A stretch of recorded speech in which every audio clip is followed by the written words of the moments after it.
अब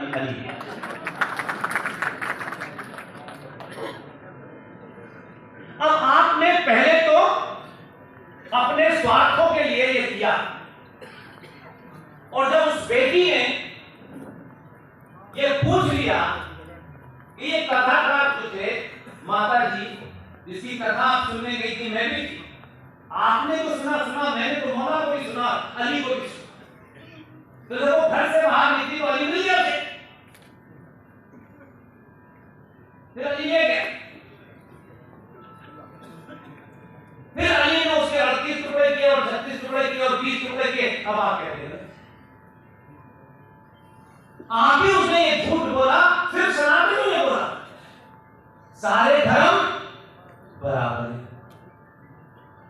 किस डिक्शनरी में पढ़ा था, कहां लिखा था, किस विद्वान ने किया था, उसका नाम मुझे बताओ, खबर में होगा, ढूंढ के निकालो उसको।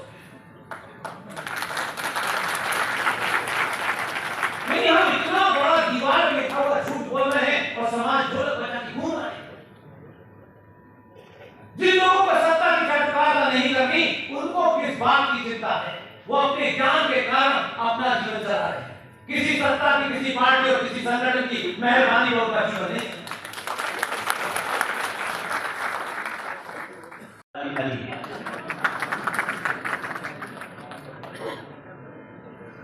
अब आपने पहले तो अपने स्वार्थों के लिए ये किया,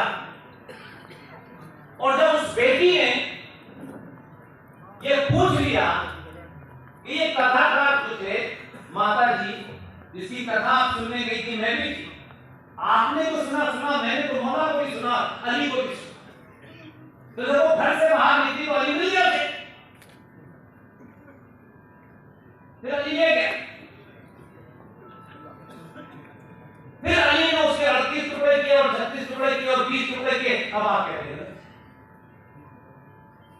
आगे उसने ये झूठ बोला, सिर्फ सनातनियों ने बोला, सारे धर्म बराबर है। किस डिक्शनरी में पढ़ा था, कहां लिखा था, किस विद्वान ने किया था, उसका नाम मुझे बताओ, खबर में होगा, ढूंढ के निकालो उसको। नहीं, हम इतना बड़ा दीवार में लिखा हुआ झूठ बोल रहे हैं और समाज ढोलक बजा के घूम रहा है। जिन लोगों को सत्ता की चटकारा नहीं करनी, उनको किस बात की चिंता है, वो अपने ज्ञान के कारण अपना जीवन चला रहे हैं। किसी सत्ता की, किसी पार्टी और किसी संगठन की मेहरबानी और का जीवन नहीं।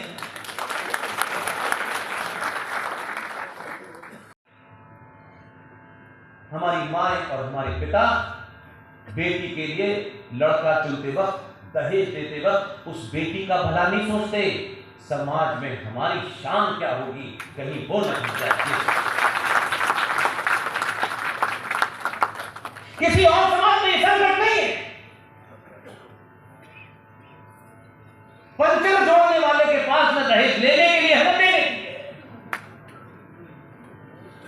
इसे सीखने के लिए किसी को भी सीखना चाहिए।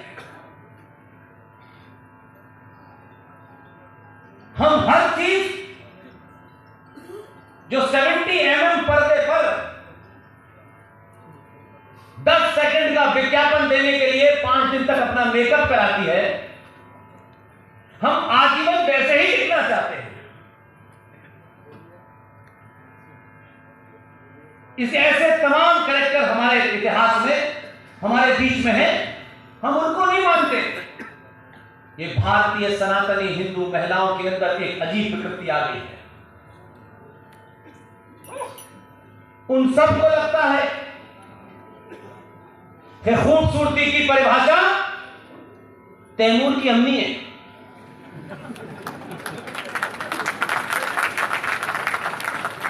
हमें वही दिखना है।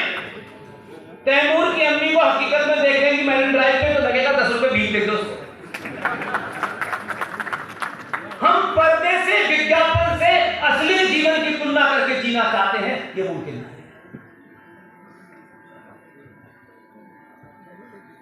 हम कभी भी घर के अंदर किसी विषय पे कोई वार्तालाप नहीं करते।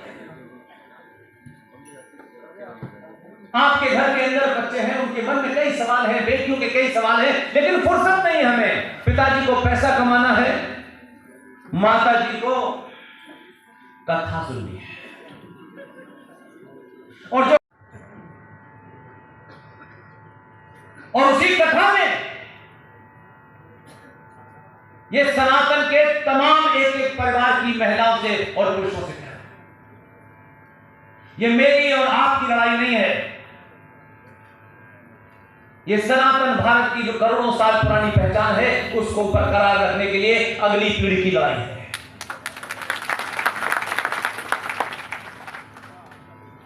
हम इस जीवन में बड़े बड़े मकान, बड़ी बड़ी गाड़ियां अपने बच्चों के लिए छोड़ के जाते हैं।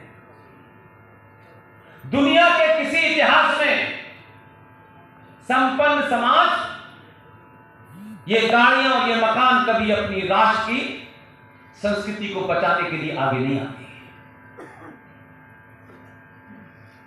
इससे ज्यादा आप समृद्ध थे, विश्व की अर्थव्यवस्था में आपका 33% का कंट्रीब्यूशन था, लेकिन आपको लगता है कि जब तक मिश्रा जी से ज्यादा आपके घर में गाड़ियां नहीं होगी तो आपकी नाक नीचे हो जाएगी। फलां की शादी में 3 किलो सोना दिया गया है तो मुझे 4 किलो देना है। आपने विवाह जैसे संस्कार को बिजनेस में तब्दील कर दिया है। आपने उस अपनी बेटी की कीमत मार्केट में लगाई है, यह सबसे बड़ा जघन्य अपराध है। हमारी संस्कृति में माएं, बेटियां, बहनें घर की इज्जत होती है। हम अखबारों में उनकी लंबाई चौड़ाई क्यों छपाते हैं, ये शर्म नहीं आती हमको? सार्वजनिक आप मंजूर करते हैं हर बड़े बड़े अखबार में, मेरी लड़की है, इतनी लंबाई है, गोरा रंग है, नाक है, फलाना है, दिमाग है। ये क्या करते भैया? आप कहां से चले थे, कहां आ गए? जो आपके घर की इज्जत है उसको आप अखबार में छपवा